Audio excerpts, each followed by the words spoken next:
Bonjour mesdames et messieurs et bienvenue dans ce flash d'information. Le président de la République Alassane Ouattara est arrivé à Berlin en Allemagne dimanche après-midi. Le chef de l'État ivoirien est à Berlin à l'invitation de la chancelière de la République fédérale d'Allemagne pour participer à la conférence des investisseurs G20 Afrique, une conférence pour promouvoir les investissements privés sur le continent africain. Awa Touré.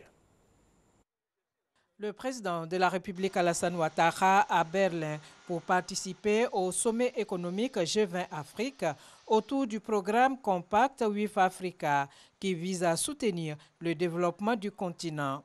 Un contrat-programme qui veut accroître les investissements du secteur privé en créant les infrastructures nécessaires à une croissance soutenue en vue de réduire la pauvreté et augmenter les ressources des États africains.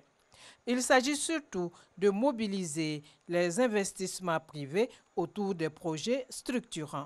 Nous sommes très heureux d'être en Allemagne, à nouveau à Berlin, pour la conférence du Compact pour l'Afrique, mise en œuvre par Madame la Chancelière à l'occasion du G20 présidé par l'Allemagne.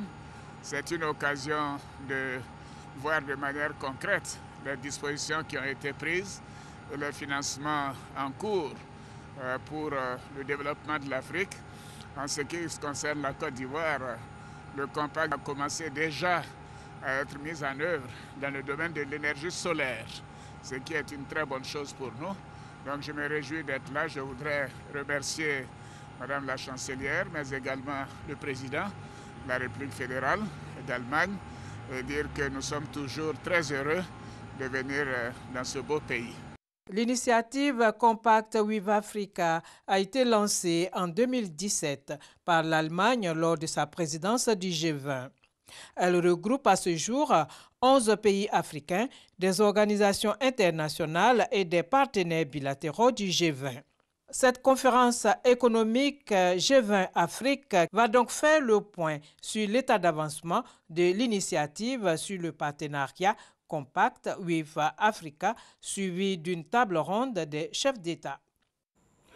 Awa Touré, le ministère de la Famille, de la Femme et de l'Enfant a signé une convention avec une fondation de la place au profit des institutions de formation et d'éducation de la femme, IFEF, un partenariat fructueux pour l'inclusion du numérique pour permettre aux femmes d'entreprendre.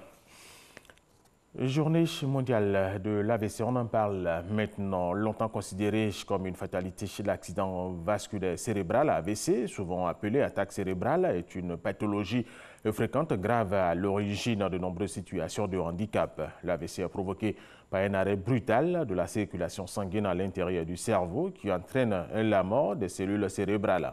En Côte d'Ivoire, près de 25% des AVC surviennent avant 65 ans et le nombre de patients de plus en plus jeunes hospitalisés pour un AVC croît chaque année. Une prise en charge très précoce peut éviter les complications et en limiter les séquelles.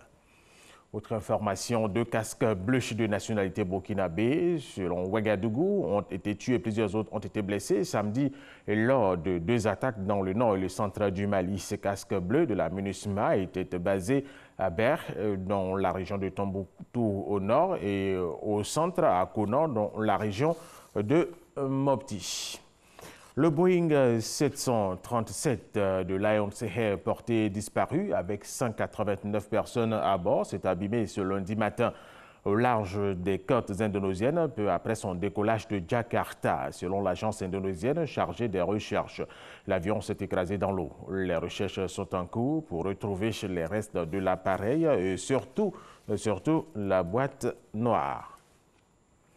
Et pour terminer, sachez qu'au Brésil, le candidat de l'extrême droite Jair Bolsonaro a été élu haut la main président du Brésil avec 55,70% des voix contre 43,30% à son adversaire de gauche Fernando Haddad. Le nouveau président élu du Brésil a promis hier dimanche aux Brésiliens que son gouvernement défendra la Constitution, la démocratie, la liberté, dans un discours télévisé peu après l'annonce de sa victoire à la présidentielle. Fernando Haddad, candidat de gauche malheureux au deuxième tour, a demandé que ces 45 millions d'électeurs soient respectés. Voilà, c'est la fin de ce flash d'information. Merci de l'avoir suivi.